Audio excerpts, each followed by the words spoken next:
మిత్రులందరికీ నమస్కారం. YCP party ఒక 420 పార్టీ. వారి బుద్ధులు మారవు. ఇంకా ఒకరేమో ఆ పార్టీ అధినాయకుడు జగన్మోహన్ రెడ్డి ఆయన ఏమంటారు, ఈవీఎంలు పగలగొడితే తప్పేటి అంటారు. ఇంకోళ్ళు ఏమంటారు, ఏకంగా వాళ్ళ ప్రచార రథాన్ని వాళ్ళే కాల్ చేసుకొని మాకు తెలియదని చెప్తారు. ఏమిటి నాటకాలు? ప్రజలు బుద్ధి చెప్పినా కూడా ఇంకే మీలో మార్పు రాదా? బాధ్యతగా మీరు వ్యవహరించలేరా?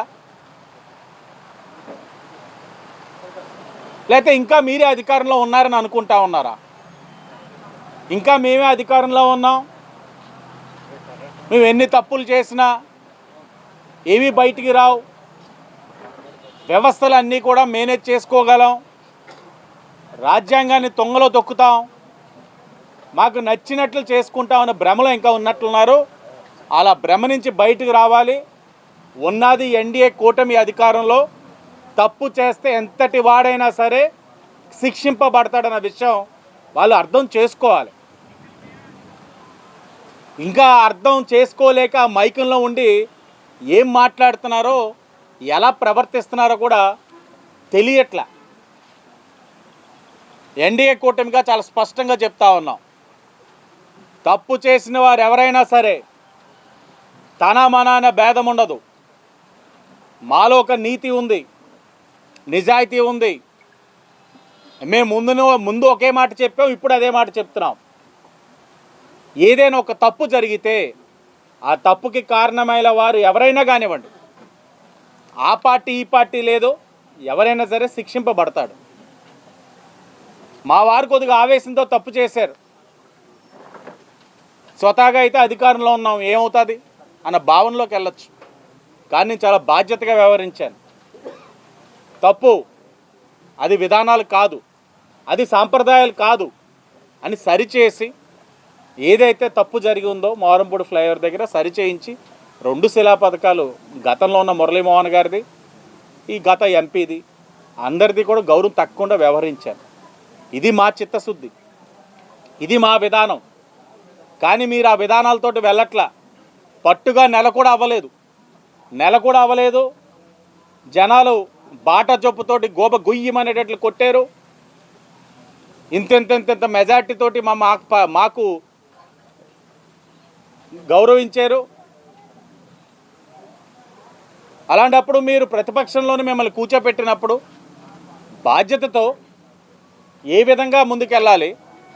మీరు ఏం తప్పులు చేశారని ఈరోజు మీకు ఇంత మెజార్టీతో ఓడించారన్నది ఎనలైజ్ చేసుకోకుండా, ఆత్మపరిశీలన అన్నది ఏది చేయకుండా, సందు దొరికితే చాలు రాజకీయం చేయడానికి ప్రతి అంశంలోనే పరిగెడతా ఉన్నారు. గమనించాలి, మీరు రాజకీయాలు ఇంకా ఆ మాదిరిగా చేస్తే ఇక్కడ అవ్వదు. అన్నీ కూడా స్ట్రీమ్లైన్ చేస్తూ ఉన్నాం. ఇంకా జరిగిన తప్పిదాలు అన్నీ కూడా బయటకు వస్తాయి.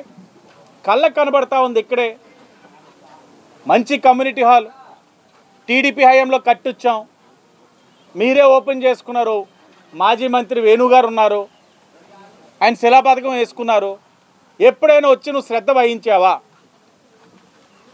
ఈ గత ఎంపీని అడుగుతా ఉన్నాను, ఎప్పుడైనా వచ్చి నువ్వు సమీక్షించావా? ఎలా ఉందని చూసావా? ఓ బీసీ బిడ్డనని చెప్పుకుంటా ఉంటారే మీరందరూ. వై జంక్షన్ దగ్గర ఉన్న బీసీ హాస్టల్ ఎంత అధ్వానంగా ఉన్నాయి చూసారా?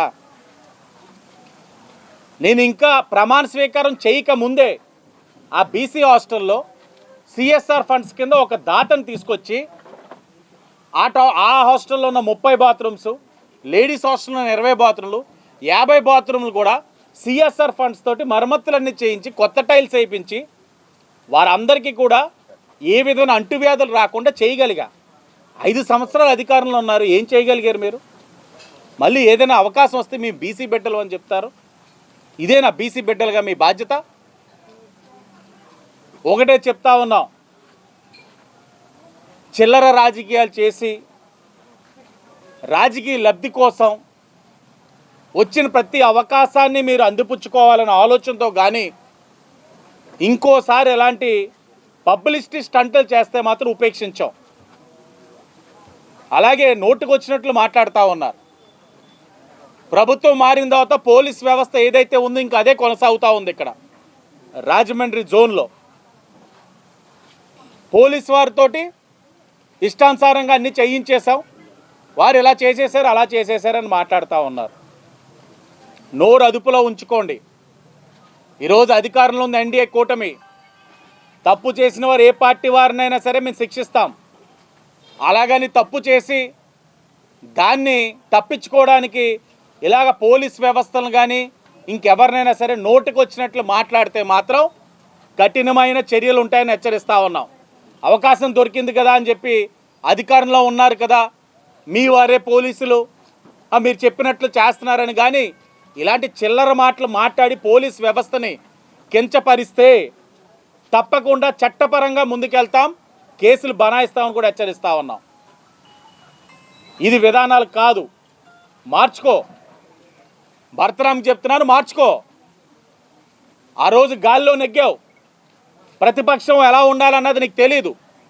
కార్యకర్త కష్టం నీకు అర్థం కాదు. అలా వ్యవహరించావు కాబట్టే నీకు 70,000తో ఇంట్లో కూర్చోపెట్టారు.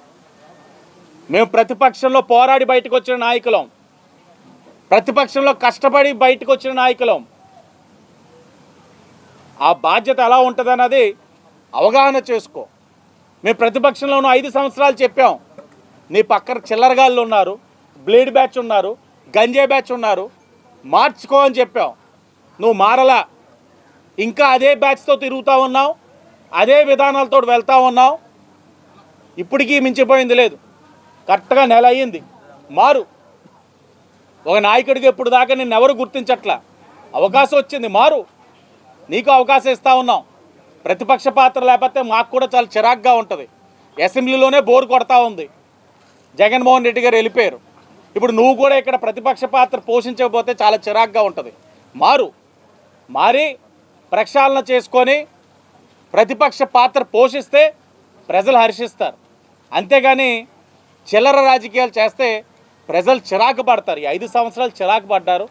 బాధ్యతగా వ్యవహరించాలని అబ్బాయికి కూడా హెచ్చరిస్తూ ఉన్నాం. అసలు దేవుణ్ణి ఎందుకు లాగాలి? నీ పబ్లిసిటీకి దేవుణ్ణి ఎందుకు లాగుతావు? 5 సంవత్సరాలు నా మీద కేసులు కట్టారే, అన్యాయంగా అరెస్టులు చేశారే, మీరు ప్రెస్ మీట్లు పెట్టి నేను అవినీతి పరుణ్ణని, నా వెనకాల వీళ్ళున్నారు వాళ్ళున్నారని అనేక సందర్భాల్లో చెప్పేవే. ఇవి ఏవి కూడా సత్యం కాదు, అసత్యాలు అవన్నీ. అలాగని నేను 5 సంవత్సరాలు ఎప్పుడైనా దేవుడి దగ్గరికి రా, ఒట్టేయి, కొబ్బరికాయ కొట్టు, గుడి చుట్టూ తిరుగు అని నేను అన్నానా? నా సిద్ధాంతం ఒకటే, ప్రజలే దేవుళ్ళు, సమాజమే దేవాలయం. నాకు న్యాయ నిర్ణేతలు ప్రజలు, వాళ్ళే నాకు దేవుళ్ళు. వాళ్ళ దగ్గర నేను ఏదైనా చెప్పాలంటే చెప్పుకుంటాను. అది మానేసి గుడికి రా ఒట్టేస్తా అంటే ఖాళీగా ఉన్నావని నువ్వు నన్ను కూడా అలా రమ్మంటావా? మీరు చేసిన రొట్ట అంతా ఇంత కాదు రాజమండ్రిలో. అవన్నీ సరిచేయాలి. ప్రజలు బాధ్యత ఇచ్చారు. వర్షం కూడా లెక్క చేయకుండా తిరుగుతూ ఉన్నాం. ఇవన్నీ మేము చేయాల్సిన పనులు. అవి మమ్మల్ని చేయనివ్వకుండా ఒట్టేస్తాను రమ్మని, ఇది విధానం కాదు. ఎంత దారుణం. నేను ఒకటే చెప్తా ఉన్నాను, తనకి నాకు తేడా. ఇదే వ్యక్తి ఎవరైతే ఉన్నారో ఇతను 6 నెలలుగా భరత్ కుటుంబంతో అత్యంత సన్నిహితంగా ఉంటున్నాడు, పార్టీ ఆఫీసర్ ఉంటా ఉన్నాడు. అతను కాల్ డేటా తీస్తే ఈ నెలలో 50 కాల్స్ ఒక వ్యక్తితో మాట్లాడాడు, ఒక పెద్ద ఆయనతో. నీకు నాకు మధ్యన వ్యత్యాసం ఏంటంటే, నీకు అవకాశం దొరికినప్పుడు చెప్పు చూపించావు, కానీ నాకు అవకాశం వచ్చినప్పుడు హుందాగా వ్యవహరించాను. మాట్లాడడం వల్ల వాళ్ళందరూ తప్పులు చేయమని అనరు కదా అని ఎస్పీ గారికి తప్పు చేసిన వ్యక్తినే కేసు కట్టండి, కానీ అవకాశం ఉంది కదా అని చెప్పి రాజకీయం చేస్తే వాళ్ళకి మనకి మధ్య తేడా ఏముంది? ఇది పెద్దరికానికి ఇచ్చే గౌరవం. నన్ను పెంచిన విధానం, నా పెంపకం వాడికి తేడా తెలియాలి కాబట్టి వాడు చెప్పు చూపించాడు, నేను హుందాగా వ్యవహరిస్తాను అన్నాను. నేను మళ్ళా చెప్తా ఉన్నాను, లైన్ దాటితే ఆ ఫోన్ కాల్ డేటా అంతా ఉంది. ఎన్నిసార్లు ఎందుకు మాట్లాడారు, అవసరం ఏంటి? ఇవన్నీ లాగితే A1, A2, A3, A4 చాలా ఉంటాయి. అసలు 10ంటికి పార్టీ ఆఫీసర్ మందు తాగాల్సిన అవసరం ఏంటండి? సీసీ కెమెరాలు ఉన్నాయన్నాడు, భరతరామ్ సీసీ కెమెరాలు ఉన్నాయన్నారు. పోలీసులు చాలా ఇబ్బంది పడ్డారు. ఒక్క సీసీ కెమెరా పనిచేయదు. ఎక్కడెక్కడి నుంచో సీసీ కెమెరాలు అన్నీ కూడా అటాచ్ చేసుకొని చూడాల్సి వచ్చింది. అసలు 10ంటికి ఎవరూ లేరని చెప్పారు. 10ంటికి చూస్తే అక్కడ ఫుల్గా 10 మంది మందు తాగుతూ ఉన్నారు. అది కార్యాలయమా పబ్బా? మందులు తాగడాలేంటి కార్యాలయాల దగ్గర? రాత్రి 10ంటి దాకా అక్కడ పనేంటి? మీరు కాల్ చేసుకొని మీరు పెట్రోల్ పెట్టి మళ్ళీ టైమర్ బాంబు కింద పెట్టడం, ఇవన్నీ కూడా వాస్తవాలు. నువ్వు అవాస్తవాలని చెప్పి దేవుడి మీద ఒట్టేసేస్తావో ఇంకెవరి మీద? ఈ అబ్బాయి అవసరమైతే దేవుడి మీద కూడా రాజకీయంలో లాగేస్తాడు. ఏదైనా ఒట్టేస్తాడంటే శివయ్య కూడా పారిపోతాడేమో నా డౌటు. చేయనివ్వండి, ఏం చేస్తారో చేయనివ్వండి. నేను నమ్మేది రాజ్యాంగం. నా కారులో ఎప్పుడూ ఆ బుక్ ఉంటుంది. నాకు అనుమానం ఉంది మీరు అడుగుతారని. నేను నమ్మే రాజ్యాంగం, నేను దేవుళ్ళ కింద భావించే ప్రజలు సాక్షిగా చెప్తా ఉన్నా. రాజకీయం కోసం ఈ ఆటలన్నీ ఆడుతూ ఉన్నారు, ప్రజలు గమనించగలరు. నెల రోజుల్లోనే ఇంత అవసరమా? నెల రోజుల్లోనే నీ ప్రచారం కాల్ చేసుకొని వెంటనే హీరో అయిపోవాలా? టైం ఇవ్వి. యాక్టర్వే కదా, ఒక సినిమా చేసావు కదా, యాక్ట్ చేయగలవు కదా, బాగానా యాక్ట్ చేయి. కానీ జీవించుకో. జీవిస్తే ఇలాగే తిరగబడుతుంది. ఇప్పటికీ చెప్తా ఉన్నాం, నీ పద్ధతి నీదే. నువ్వు రాజకీయంగా ఏం లబ్ధి పొందుతావు పొందుకో. నేను దేవుళ్ళుగా భావించే ప్రజలకి విజ్ఞప్తి చేస్తూ ఉన్నాను. వీరు చేసిన రాజకీయాలని చూడండి, వీళ్ళు చేసిన నష్టాలని చూడండి. రాజమండ్రి సిటీలో ఇప్పటికైనా తిరస్కరించారు, కానీ ఇంకా ఆడుతున్నారు. మీరు అసలు వైసీపీ పార్టీ ఎలాంటి ఆలోచనతో ఉన్నదన్నది తెలియజేయాలి. మరలా చెప్తున్నా, ప్రధాన ప్రతిపక్ష పాత్ర అన్నది చేయగలరా లేదా ఆలోచించుకోమనండి. చెయ్యలేకపోతే ఇంకే విధానాలతో వెళ్తే ఆ 11లో 1 లేచిపోయి 1 ఉంటుందేమో అని నా అనుమానం.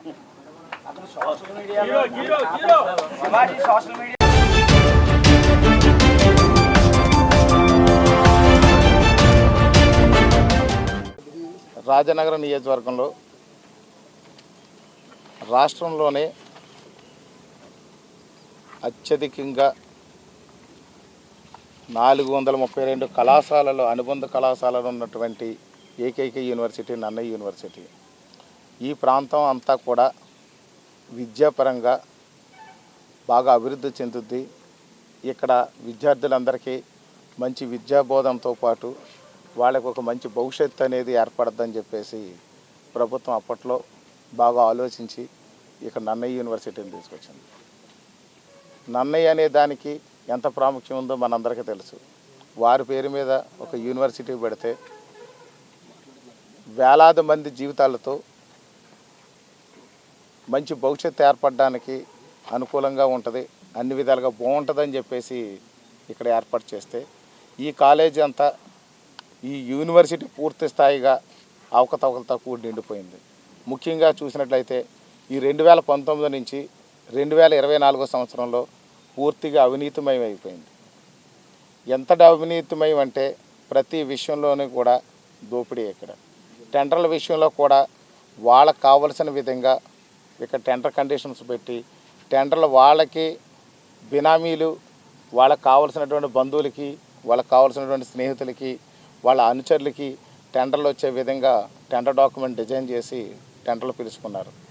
పేమెంట్లు కూడా గవర్నమెంట్ దగ్గర లేవని చెప్తే కూడా యూనివర్సిటీ నుంచే పేమెంట్లు ఆ యొక్క డిపార్ట్మెంట్ ట్రాన్స్ఫర్ చేసి కాంట్రాక్టులు పేమెంట్లు చేశారు.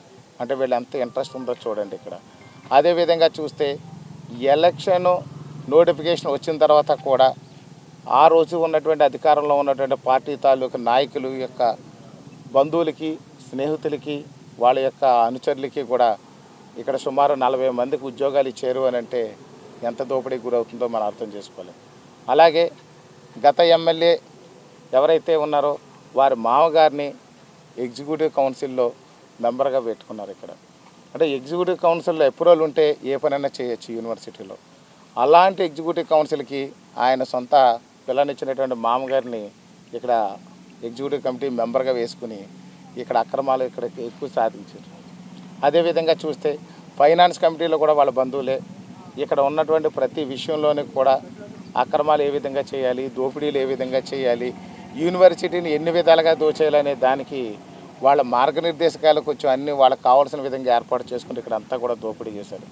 చివరికి ఇక్కడ కాన్వికేషన్ విషయంలో కానీ, సిబ్బంది విషయంలో కానీ ప్రతి విషయంలోనూ కూడా వేశారు. ఇక్కడ అసలు ఇక్కడ అది ఇదని ఏమి లేదు. దొరికిందల్లా కూడా ఏదైతే ఉందో ఎవరైనా సరే ఉద్యోగం చేయాలి అని అంటే వాళ్ళ యొక్క విద్యా ప్రమాణాలు ఎలా ఉన్నాయి, వాళ్ళ సర్టిఫికేట్స్ వెరిఫికేషన్ ఏంటి అనేది కూడా చూడకుండా వీళ్ళే సపోర్ట్ చేసి దొంగ సర్టిఫికేట్లతో ఉద్యోగాలు ఇచ్చినటువంటి పరిస్థితి ఇక్కడ ఉంది. కన్స్ట్రక్షన్ విషయంలో భారీ మోసాలు జరిగినాయి. చిన్న కాన్వికేషన్ పెట్టాలంటే కూడా అక్కడ ఖర్చులు భయంకరంగా రాసేయడం, ఖర్చులేమో తక్కువ పెట్టడం, అది కూడా బినామీ కాంట్రాక్ట్లకు ఇవ్వడమే ఇక్కడ జరిగింది. అలాగే షాపుల విషయంలో కూడా అలాగే జరుగుతుంది. ప్రతి విషయంలో కాలేజీ డెవలప్మెంట్ సిడిసి అనేది ఒకటి ఉంటుంది. దాంట్లో కూడా డీడీలు కూడా ఎవరైతే డీడీలు వీళ్ళకి వస్తాయో దాన్ని వీడికి కూడా దుర్వినియోగం చేసినట్టుగా మాకు ఇన్ఫర్మేషన్ వచ్చింది. ఇలాగే ప్రతి విషయంలో ఇన్ఫ్రాస్ట్రక్చర్ విషయంలో కానీ, స్విమ్మింగ్ పూలు లేకపోతే జిమ్ము, ఇక్కడ ప్రతి విషయంలోని ఎంప్లాయీస్ విషయంలో కానీ అన్ని విషయాల్లో కూడా చాలా అక్రమాలు జరిగినాయి. ప్రాథమికంగా మేము ఇక్కడ చాలా రిపోర్ట్ తయారు చేసాం. రిపోర్ట్లన్నీ కూడా తయారు చేసాం. ఇంకా కూడా మేము ఇన్ఫర్మేషన్ని ట్రేస్అవుట్ చేస్తున్నాం. ఇక్కడ చాలా ఇప్పటికే మేము తయారు చేసినటువంటి రికార్డు చూస్తే ఇన్ని ఫైల్స్ దొరికినాయి. ఇక్కడికి మాకు మేము సేకరిస్తున్నాం. ఇంకా పూర్తి స్థాయిలో సమాచారాన్ని కూడా ఇప్పుడు ఈ రోజున రిజిస్ట్రార్ గారికి అడగడం జరిగింది.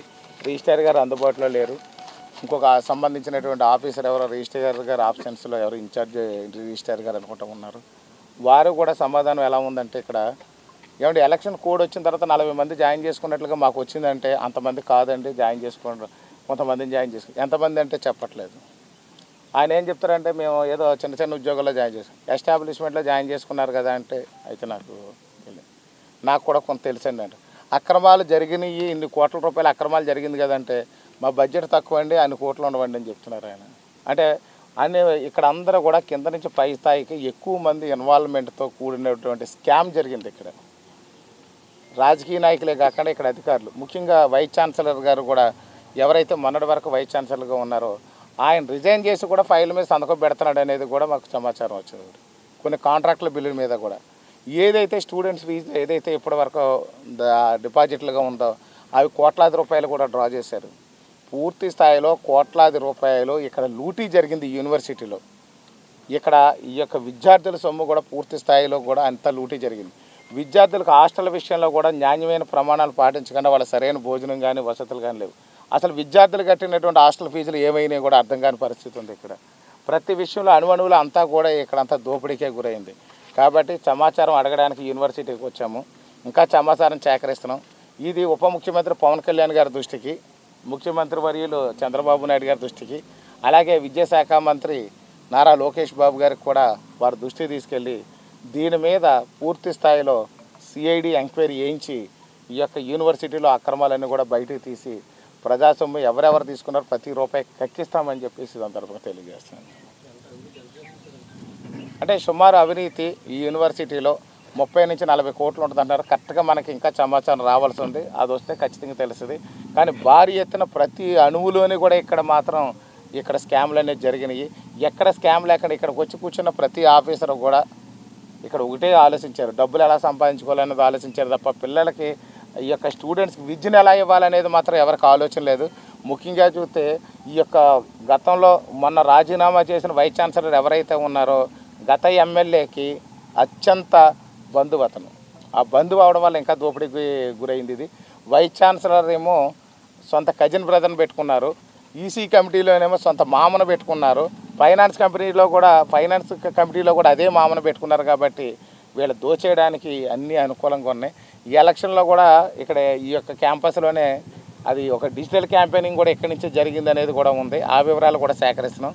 మరొక 4 రోజుల్లో పూర్తి స్థాయిలో యూనివర్సిటీలో మొత్తం వివరాలన్నీ సేకరించి ఎంత లూటీ జరిగింది, అన్ని స్కాములు చేశారు, ఎవరెవరు చేశారని పేర్లు వైజ్గా ఎవిడెన్స్తో సహా మళ్ళీ మేము ముందుకు వస్తాం. ఇది ముఖ్యమంత్రి గారి దృష్టిలో పెడుతున్నాము, ఉప ముఖ్యమంత్రి గారి దృష్టిలో పెట్టి, విద్యాశాఖ మంత్రి గారి దృష్టిలో కూడా పెట్టి అవసరమైతే దీన్ని సిఐడి ఎంక్వైరీ చేసి కూడా ఖచ్చితంగా మాత్రం మొత్తం నిగ్గు తేలుస్తామని చెప్పి తెలియజేస్తాం. ఇన్ఫ్రాస్ట్రక్చర్ విషయంలో జరిగింది, డీడీల విషయంలో జరిగింది, ప్రతి కన్స్ట్రక్షన్లోనే జరిగింది. వీళ్ళకి కావాల్సిన విధంగా టెండర్లు పిలుచుకున్నారు, కావాల్సిన విధంగా ఈసీ అప్రూవల్ అనేవి కూడా దొంగ అప్రూవల్ చేసేసుకున్నారు. ఆ ఈసీ కమిటీలో ఏమేమి అప్రూవల్ చేశారో చూసుకుని ఆ మినిట్స్ అంతా కూడా ఈరోజు అడగడం జరిగింది, లెటర్ ఇచ్చాము. అలాగే ఫైనాన్స్ అప్రూవల్ ఏమేమి జరిగినాయి, ఉద్యోగాలు కూడా వీళ్ళకి నచ్చినట్లు ఉద్యోగాలు అమ్మేసుకుని ఉద్యోగాలు వేసుకున్నారు. ఇందులో లోపల ఎలక్షన్ నోటిఫికేషన్ పడిన తర్వాత కూడా సుమారు 40 మందికి ఇక్కడ ఉద్యోగాలు ఇచ్చారు వీళ్ళు. అంటే దానికి ఫైనాన్స్ ఏది విధమైన గవర్నమెంట్ అప్రూవల్ లేకుండా ఎగ్జిక్యూటివ్ కౌన్సిల్లోనే అప్రూవల్ తీసేసుకుని వీళ్ళే పెట్టేసుకుని వీళ్ళ సొంత మనుషులన్నీ అప్రూవల్ పెట్టేసుకుని మొత్తం స్కాములు చేస్తారు. ఇవన్నీ చాలా స్కామ్ ఉంది. ఇంకా పూర్తి స్థాయిలో ప్రాథమికంగా విచారణ అనేది మేము మొదలుపెట్టాం. ఖచ్చితంగా దీని మీద పూర్తి స్థాయిలో చేస్తున్నాము. చేసి మళ్ళీ వారం రోజుల లోపల మొత్తం సమాచారాన్ని సేకరించి మొత్తం స్కామ్ అనేది మాత్రం భారీ ఎత్తున ఉంటుంది అనేది ఇక్కడ కనిపిస్తుంది. అవసరమైతే సిఐడి ఎంక్వైరీ చేయించి అయినా సరే వీళ్ళ స్కాములు బయటికి తీయించి ప్రతి రూపాయిని కక్కించి ఎవరైతే స్కాములు చేస్తారో వాళ్ళని శిక్షించే వరకు మాత్రం మేము వదిలిపెట్టమని చెప్పి సందర్భంగా తెలియజేస్తాం.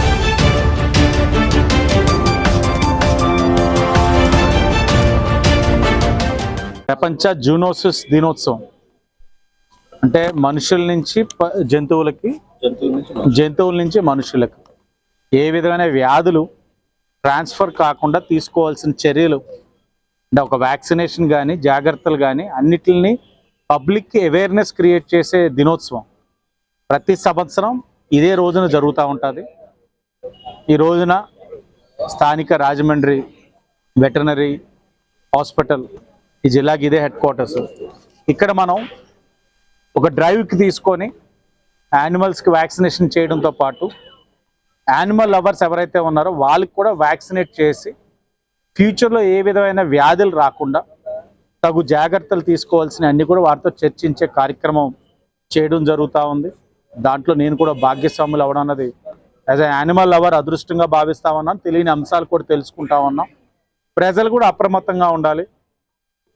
జంతువుల్ని ప్రేమించడంతో సరిపోదు, వారు ఆరోగ్యకరంగా ఉంటూ మీరు కూడా ఆరోగ్యకరంగా ఎలా ఉండాలన్న దాని మీద కూడా అవగాహన చేసుకోవాలి. అది ఇక్కడ గవర్నమెంట్ వెటర్నరీ హాస్పిటల్లోని వాటిపైన డ్రైవ్ అవుతూ ఉంది. తెలియని వాళ్ళు తెలుసుకోండి, రండి, వ్యాక్సినేట్ చేయించండి మీ యానిమల్కి. మీరు కూడా వ్యాక్సినేట్ చేసుకోవడానికి ఇక్కడ అవకాశాలు ఉన్నాయి. ఓకేనా? ప్రపంచ జూనోసిస్ డే సందర్భంగా ప్రాంతీయ పశు వైద్యశాల రాజమహేంద్రవరంలో ఈ పెంపుడు కుక్కలకి మరియు పెంపుడు జంతువులకి, అలానే పెంపుడు జంతువుల యజమానులకి, అలానే హై రిస్క్ పీపుల్ ఉన్నారు కదా, మన మున్సిపల్ కార్పొరేషన్ సిబ్బందికి, పశుసంవర్ధక శాఖ సిబ్బందికి మరియు ఈ స్లాటర్ హౌస్ సిబ్బంది అందరికి కూడా ఈ యాంటీ రేబీస్ వ్యాక్సినేషన్ చేయడం జరుగుతుంది. ఈ సందర్భంగా అందరినీ ఈ కార్యక్రమానికి ముఖ్య అతిథిగా మన జిల్లా కలెక్టర్ వారు పి ప్రశాంతి మేడం గారు వచ్చేస్తున్నారు. అలానే స్థానిక శాసనసభ్యులు వాసు గారు కూడా ఈ కార్యక్రమానికి ప్రత్యేక అతిథిగా విచ్చేస్తున్నారు. స్థానిక ఎంపీ పురంధరేశ్వరి మేడం గారు కూడా ఈ కార్యక్రమంలో వచ్చి పాల్గొంటానని చెప్పేసి ప్రామిస్ చేసి ఉన్నారు. వారు కూడా వచ్చి జాయిన్ అవుతారు. ఈ కార్యక్రమం ఏంటంటే మామూలుగా మా జూనోసిస్కి సందర్భంగా ఏం చేస్తామంటే పెంపుడు కుక్కలకి మనం వ్యాక్సినేషన్ చేస్తూ ఉంటాం. ఎందుకంటే మనుషుల నుంచి పశువులకి, పశువుల నుంచి మనుషులకి సంక్రమించే వ్యాధుల నివారణలో భాగంగా అందులో అతి ముఖ్యమైన వ్యాధి రేబీస్. ఆ రేబీస్ వస్తే ప్రాణం పోవడం తప్పితే వేరే మార్గం లేదు, ప్రాణాంతకమైన జబ్బు. కాబట్టి ఈ పెంపుడు జంతువులందరినీ కూడా మేము పశుసంవర్ధక శాఖ తరఫున ప్రతి సంవత్సరం కూడా జూనోసిస్ డే సందర్భంగా వ్యాక్సినేషన్ చేస్తూ ఉంటాం. ఈసారి కొంచెం ప్రత్యేకంగా ఏం చేస్తున్నామంటే పెంపుడు కుక్కలకే మాత్రమే కాకుండా వాటి యజమానులకి మరియు హై రిస్క్ పీపుల్ అందరికీ కూడా మనుషుల వ్యాక్సిన్ కూడా చేసి ఇద్దరిని సంరక్షించాలి, సంపూర్ణమైన జూనోసిస్ డే ఉద్దేశాన్ని నిర్వర్తించాలనే ఉద్దేశంతో ఈ కార్యక్రమం టేకప్ చేయడం జరిగింది. ఈ కార్యక్రమంలో మన మెడికల్ అండ్ హెల్త్ డిపార్ట్మెంటు, అలానే రాజమండ్రి మున్సిపల్ కార్పొరేషన్ యొక్క పారిశుద్ధ్య సిబ్బంది అందరూ కూడా పాల్పంచుకొని సంయుక్తంగా ఈ కార్యక్రమం నిర్వహిస్తున్నాము. ఈ కార్యక్రమంలో సుమారు 5,000 మంది మనుషులకి మరియు 3,000 జీవాలకు కూడా వ్యాక్సినేషన్ చేయడానికి ఏర్పాట్లు చేయడం జరిగింది. ఈ వ్యాక్సినేషన్ కార్యక్రమం జరుగుతుంది. కొద్దిసేపట్లో స్థానిక ఎమ్మెల్యే గారు వచ్చేసి ఇనాగరేట్ చేస్తారు. తర్వాత మన ముఖ్య అతిథి ప్రశాంతి మేడం గారు, జిల్లా కలెక్టర్ వారు మరియు మన స్థానిక ఎంపీ పురంధరేశ్వరి గారు కూడా వచ్చి జాయిన్ అవుతారు. నా పేరు డాక్టర్ శ్రీనివాసరావు అండి. నేను జిల్లా పశు వైద్య అధికారిని, జిల్లా పశుసంవర్ధక శాఖ అధికారిగా పనిచేస్తూ ఉన్నాను. సో ఈ కార్యక్రమం